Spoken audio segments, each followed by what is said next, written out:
Welcome to our recap of the Texas Robotics Invitational, our deep dive into a 2025 Reefscape offseason meet.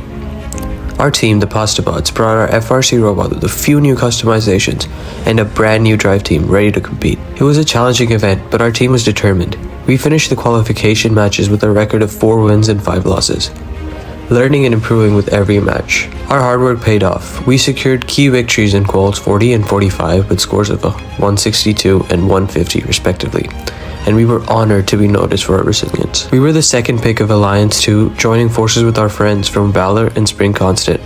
Our alliance was a force to be reckoned with. We fought hard through our intense matches, and our teamwork was on complete display through the playoffs.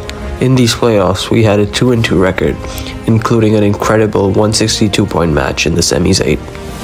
Our combined efforts led us all the way to the semifinals.